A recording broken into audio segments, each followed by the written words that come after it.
Almost آج سے 27-28 سال پہلے کی بات ہے. مجھے آج بائی چانس یاد آ گیا 1997 میں جب میں انجینئرنگ یونیورسٹی میں سیکنڈ ایئر میں پڑھتا تھا. تو ہم لوگ چونکہ اس وقت گرین پگڑی باندھا کرتے تھے، دعوت اسلامی کے پلیٹ فارم سے جڑے ہوئے تھے. تو شب برات آئی تو میں نے شب برات کے فضائل کے اوپر ایک بیان دیا تھا. ہمارا اجتماع ہوتا تھا مغرب سے عشاء کے درمیان، یونیورسٹی کے ہاسٹل کی جو پریئر ہال ہے، مسجد تو نہیں، وہ پریئر ہال ہی اسے کہا جاتا تھا. تو ایک وہ وقت تھا، ایک آج کا وقت ہے، زمین و اسمان کا فرق ہے. وہ الیاس قادری صاحب نے ایک پورا کتابچہ لکھا ہوا تھا شعبان سے متعلق. کچھ باتیں اس میں ٹھیک بھی تھی، لیکن جو شب برات کے حوالے سے جو ایگزیجریشن، صوفیاء کی عبادات اور پتہ نہیں کون کون سے نوافل اتنے لمبے چوڑے، تو وہ سارے ہم پڑھ کے بیان کیا کرتے تھے. بہرحال الیاس قادری صاحب اس حوالے سے تو میں سمجھتا ہوں بریلوی مکتب کے لیے نعمت ہے. انہوں نے اس مکتب فکر کو صرف رسومات سے ہٹا کر پریکٹیکل دین کی طرف لانے میں اپنی ایفرٹ پٹ کی ہے. ورنہ بریلوی مکتب میں نماز پڑھنا، داڑھی رکھنا، پگڑی باندھنا، یہ صرف علماء کا کام ہوتا تھا. عوام الناس تو صرف میلاد کے جلوسوں میں شامل ہوتی تھی. جس طرح کی بے عملی آپ کو اہل تشیع مکتب میں نظر آتی ہے، چند رسومات کا نام انہوں نے دین رکھ لیا. تو بریلوی فرقے کا بھی یہی حال تھا. الیاس قادری صاحب نے ان سے جو ہمارے عقائد میں اختلافات ہیں وہ اپنی جگہ، لیکن بہت بڑی ایفرٹ پٹ کی ہے. اور ایک اور چیز جو بڑی حیران کن ہے آپ لوگوں کے لیے، کہ اس وقت بھی جب ہم شب برات کے حوالے سے بیانات دیا کرتے تھے یا لیکچرز دیتے تھے دعوت اسلامی کے پلیٹ فارم سے، تو اس میں جو شب برات کے موقع کے اوپر یہ پٹاخے چھوڑے جاتے ہیں اور مختلف قسم کی آتش بازی کے ایونٹ پرفارم ہوتے ہیں، انہیں کنڈیم کرتے تھے. اب تو یہ آلموسٹ ختم ہی ہو چکے ہیں. ہندوؤں کے ساتھ رہ کر ہولی اور دیوالی کی رسومات کے زیر اثر مسلمانوں نے بھی اس رات کے اندر آتش بازی کا سلسلہ شروع کر دیا تھا. آج کل کی ینگ جنریشن کو اس کا آئیڈیا نہیں ہے کہ کتنی زیادہ آتش بازی ہوا کرتی تھی پچھلی صدی کے اینڈ میں. اس صدی کے سٹارٹ کے اندر یہ آہستہ آہستہ دعوت اسلامی کے زیر اثر، ظاہر ہے جب بریلوی مکتب کے بڑے لوگ جنہوں نے شب برات کی رسومات کو گود لیا ہوا تھا وہ خود ہی اعلان برات کر دیں تو پھر ایشو ایڈریس ہو جاتا ہے، ایک نیچرل چیز ہے. تو الیاس قادری صاحب کو یہ میں کریڈٹ دوں گا. اگر کسی ایک بندے کو کریڈٹ جاتا ہے نا بریلویوں میں، وہ الیاس قادری صاحب ہیں، کہ ان کی ایفرٹ کی وجہ سے اس زمانے میں بھی ہم لوگ جب درس و بیان کا سلسلہ کرتے تھے تو باقاعدہ آتش بازی کو کنڈیم کرتے تھے. اور پھر دعوت اسلامی چونکہ ایک تبلیغی جماعت بریلویوں کی، ان کے زیر اثر پھر یہ اتنی بات پھیلی کہ اب اس کی باقیات صرف اتنی ہیں کہ مساجد کے اندر آپ کو لائٹنگ نظر آئے گی، سمپل سی، بس یہ شب برات رہ گئی ہے. یا لوگ رات کا قیام کر لیتے ہیں، صبح کے وقت سحری کا بندوبست ہوتا ہے. باقی وہ جو خرافات تھی نا اسپیسیفکلی یہ آتش بازی والی، وہ مکمل طور پہ ختم ہو چکی ہیں الحمدللہ. اس کے پیچھے ہماری اکانومی بھی ہے، اب لوگوں کے پاس اتنا پیسہ بھی نہیں کہ ان کاموں میں صرف کریں، یہ بھی ایک ریزن ہے. اور ایک تیسری ریزن بھی ہے کہ اس قسم کی جو آتش بازی کے سامان رکھنے والی دکانیں تھیں ان میں کئی دفعہ آگ لگی، اس کی وجہ سے کافی گھر ڈیمیج ہوئے. ظاہر ہے وہ بارود ہی رکھا ہوا تھا، ارد گرد کی بلڈنگز بھی گری، تو اس کی وجہ سے گورنمنٹ نے بھی تھوڑی سختی کرنا شروع کی. آہستہ آہستہ یہ معاملہ اب شادی بیاہ کے موقع کے اوپر جو آپ کو یہ چند ایک آتش بازی کے نمونے نظر آتے ہیں یا نیو ایئر کے سٹارٹ کے اوپر، بس یہی رہ گئے. ورنہ سب سے زیادہ اگر آتش بازی ہوتی تھی نا، میں 90s کی بات کر رہا ہوں جب ہم لوگ ینگ ایج میں تھے، خیر ابھی بھی ہم جوان ہیں الحمدللہ، تو اس وقت اتنی زیادہ یہ ہوتی تھی. اور خود ہم بھی اس میں شامل تھے. انار چھوڑنا، اس طرح وہ ایک ڈزی بنائی ہوئی ہوتی تھی، اس میں وہ فاسفورس تھوڑا ڈال کے دھڑل کر کے مارتے تھے. اور یعنی مغرب کے بعد سے یہ طوفان بدتمیزی شروع ہو جاتا تھا. خیر پھر جب دعوت اسلامی کے ساتھ اٹیچمنٹ ہو گئی، پھر آہستہ آہستہ ان چیزوں سے توبہ کی اور اسے کنڈیم کرنا شروع کیا. اب بہرحال یہ کافی حد تک ایشو ایڈریس ہو چکا ہے. اب صرف وہ رسومات جو دین کے نام کے اوپر اس میں جاری ہیں، ان کے بارے میں میرا موقف ذرا ڈھیلا ہے، میں اتنا سخت نہیں ہوں. اس کی وجہ یہ ہے کہ کافی کمزور روایتیں ہیں جو اس کو سپورٹیو ہیں. میں اس معاملے میں اتنی سختی نہیں لیتا جتنی باقی لوگ لیتے ہیں. بہرحال صوفیاء نے شب برات کے نام کے اوپر جو عجیب و غریب قسم کی عبادات اور لمبے چوڑے نوافل بتائے، ان کی تو کوئی اصل نہیں ہے. جو تھوڑا بہت ملتا ہے وہ میں انشاءاللہ بتا دوں گا آپ کو. اہل سنت کے ہاں تو یہ شب برات منائی جاتی ہے چھٹکارے کی رات. برات عربی زبان میں کہتے ہیں چھٹکارے کی رات. 14 اور 15 شعبان کی درمیانی رات، اور 15 شعبان کا روزہ رکھا جاتا ہے. اہل تشیع کے ہاں بھی آپ کو اس رات دیگیں کھڑکتی ہوئی سنائی دیں گی.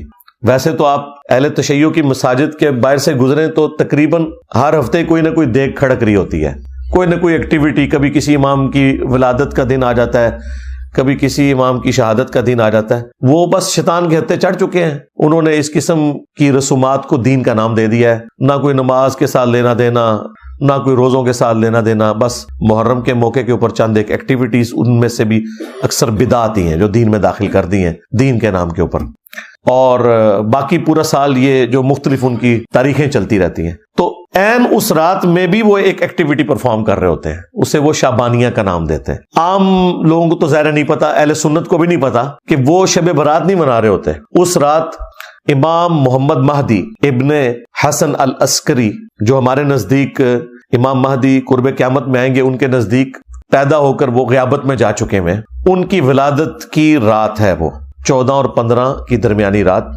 شعبان المعظم کی۔ تو وہ ان کی ولادت کی رات کے طور پر وہ لائٹنگ اور وہ دیگیں اور وہ باقی سارے معاملات کر رہے ہوتے ہیں۔ اہل تشیع بھی اس رات کو ایکٹیویٹی کے طور پہ نہیں مانتے۔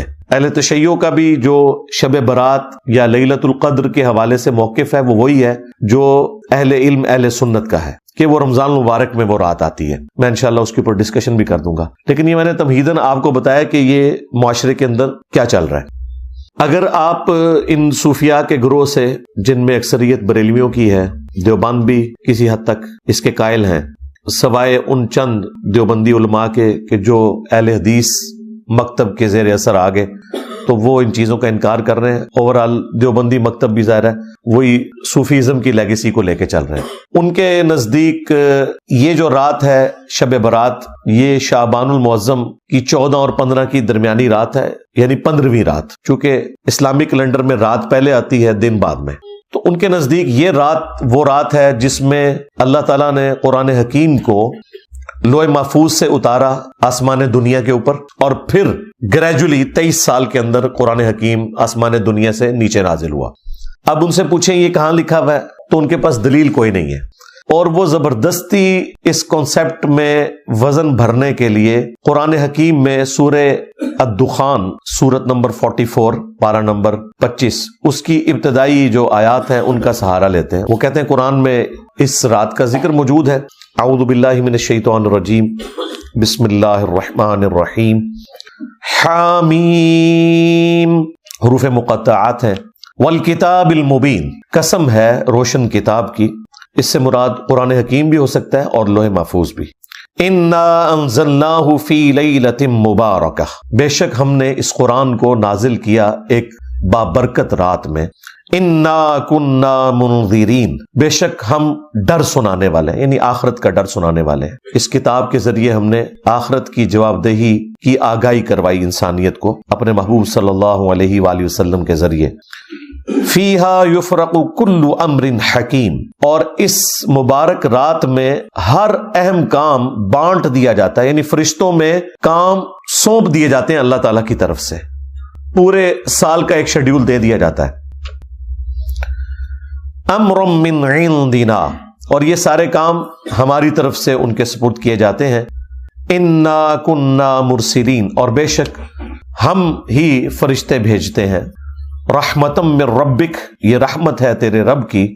انہ هو السمیع العلیم، بے شک وہ سننے والا ہے، علم والا ہے۔ تو یہ جو 6 آیات ہیں، وہ کہتے ہیں ان 6 آیات کے اندر جو بابرکت رات رپورٹ ہوئی ہے وہ شب برات یعنی شعبان کی 15ویں رات ہے، اور کہتے ہیں دیکھیں اس میں واضح ہے کہ اس رات میں ہر اہم کام فرشتوں کے سپرد اللہ تعالیٰ کر دیتا ہے۔ جو آپ نے سنا ہے کہ جی وہ پورے سال میں جن لوگوں نے مرنا ہوتا ہے ان کے نام بتا دیے جاتے ہیں، اسی طریقے سے کس کو کتنا رزق ملنا ہے وہ بتا دیا جاتا ہے، ہر طرح کے امپورٹنٹ کام سپرد کر دیے جاتے ہیں۔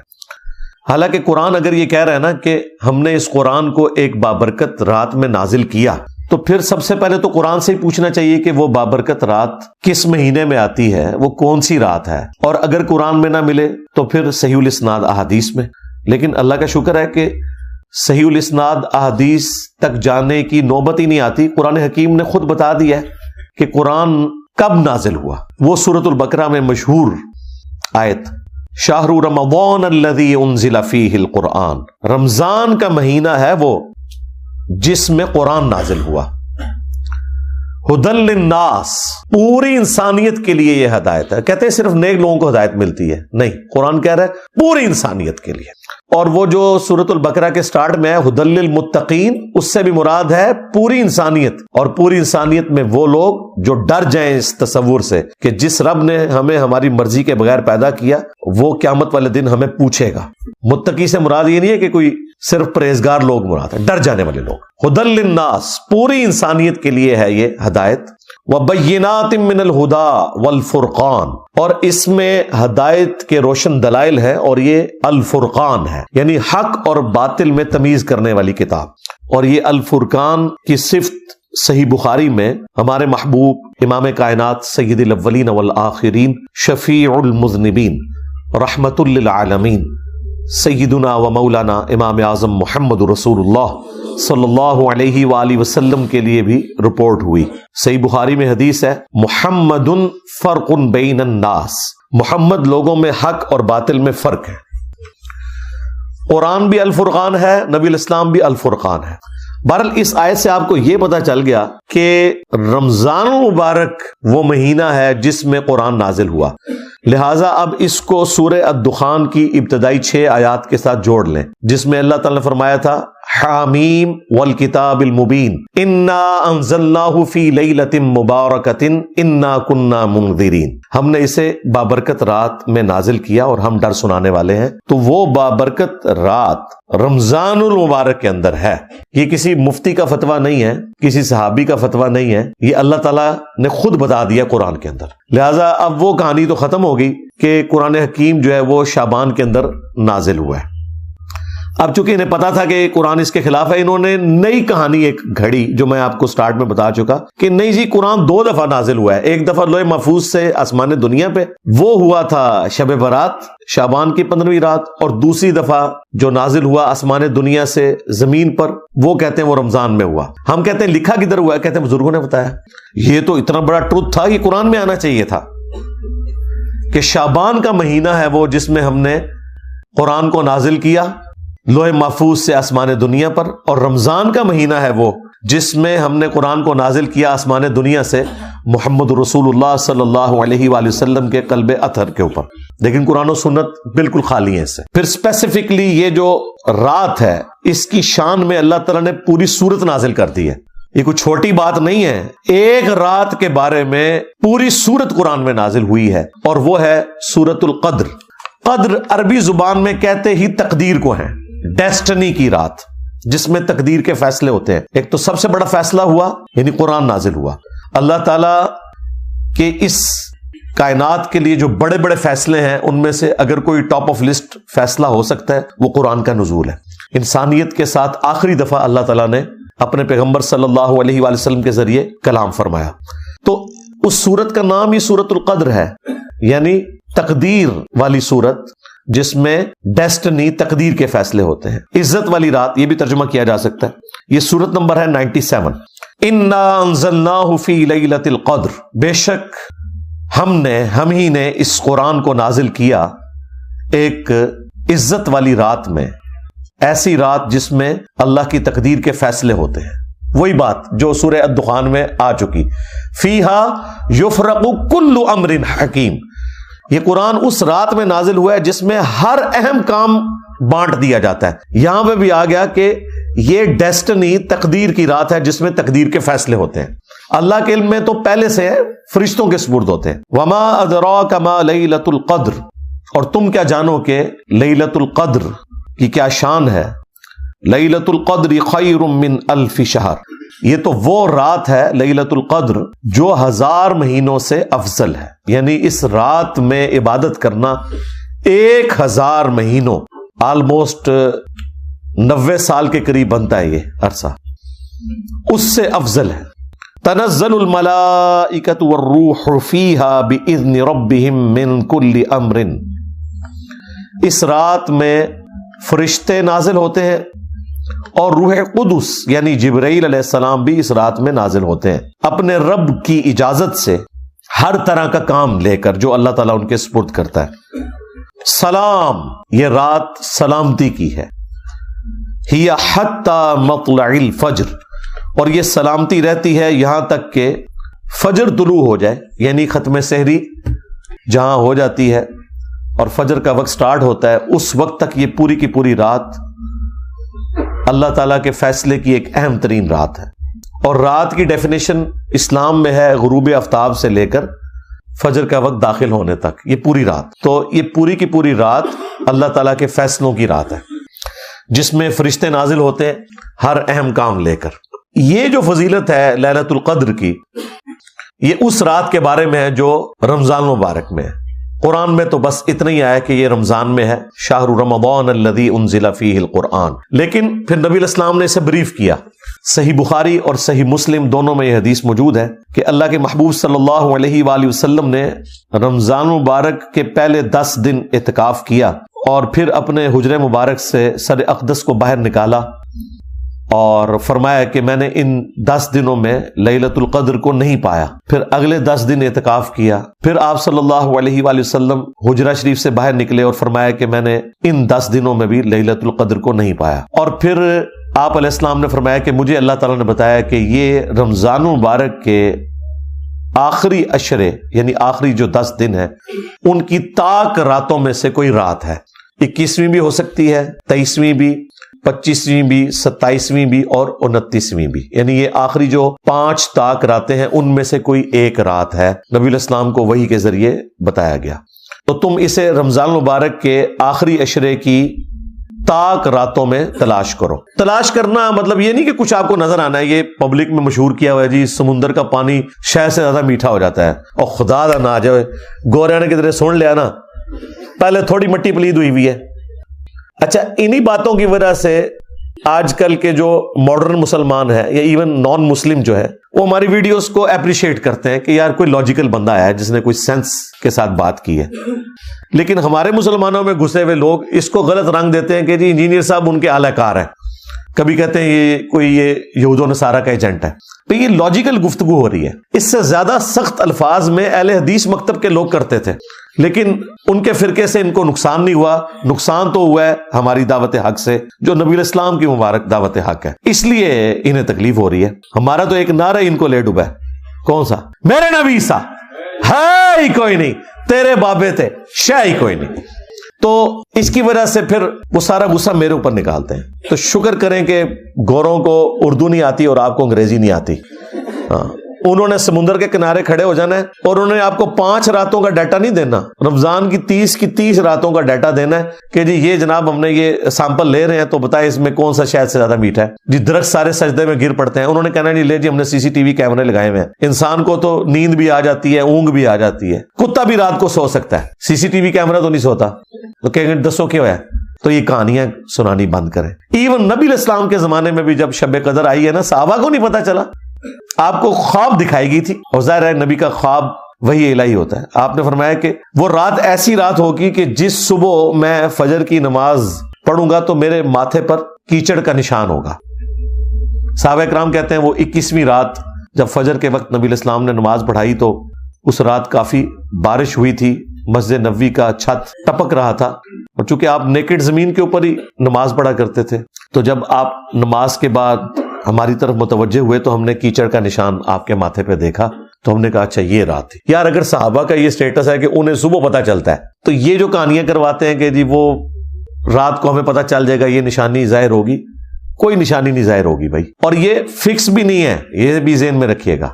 نبی علیہ السلام کے مبارک زمانے میں 21ویں رات آئی، یہ 23ویں بھی ہو سکتی ہے. اہل تشیع زیادہ زور دیتے ہیں 23ویں کے اوپر، لیکن وہ بھی مانتے ہیں کہ 21ویں بھی ہو سکتی ہے. کچھ صحابہ کرام صحیح مسلم میں آتا ہے وہ 27ویں کو مانتے تھے. تو یہ ویری کرتی ہے. یہ اللہ تعالیٰ نے بیسیکلی شب قدر کی ایک سیلیبریشن رکھی ہوئی ہے. کسی سال وہ 21ویں کو سیلیبریٹ کرتا ہے اللہ تعالیٰ، کسی سال 23ویں کو، کسی سال 25ویں کو، کسی سال 27ویں کو. مقصد یہ ہے کہ وہ 10 دن آپ اللہ کو دیں، وہ طاق راتیں دیں. جو بخاری مسلم میں آتا ہے کہ جب آخری عشرہ شروع ہوتا تھا نبی علیہ السلام خود بھی رات کو جاگتے تھے اور اپنے گھر والوں کو بھی جگاتے تھے کہ وہ رات کو عبادت کریں. ان راتوں کو زندہ کرنا مقصد ہے، اور وہ بخاری مسلم میں حدیث ہے. نبی علیہ السلام نے فرمایا جس نے ایمان اور احتساب کے ساتھ شب قدر کا قیام کیا، اللہ تعالیٰ اس کے پچھلے سارے گناہوں کو معاف فرما دے گا. ہاں، تو وہ فضیلت بیسیکلی حاصل کرنی ہے آپ نے قیام کر کے. شب قدر اگر آپ کو مل گئی، یعنی وہ اللہ کے علم میں کون سی ہے، تو یقیناً اگر آپ آخری طاق راتوں میں قیام کرتے ہیں آپ کو مل گئی، کوئی نشانی نہیں ظاہر ہونی۔ اور یہاں تو چاند کا بھی جھگڑا رہتا ہے، بہتر یہ ہے کہ آپ آخری 10 کے 10 دن ہی کریں، بلکہ پورا رمضان اہتمام کریں کہ رات کا قیام کریں۔ اور وہ بھی بخاری مسلم میں اسی حدیث میں ہی آتا ہے کہ جس نے ایمان اور احتساب کے ساتھ رمضان کا قیام کیا اس کے بھی پچھلے سارے گناہ معاف، اور جس نے ایمان اور احتساب کے ساتھ رمضان کے روزے رکھے اس کے بھی پچھلے سارے گناہ معاف۔ یہ تینوں باتیں شب قدر، قیام اللیل اور رمضان کے بارے میں ایک ہی حدیث میں۔ اور پھر یہ جو فضیلت پوری رات کی اللہ تعالیٰ کی طرف سے اس لیلۃ القدر میں، یہ روزانہ بھی کسی نہ کسی درجے میں فضیلت موجود ہے۔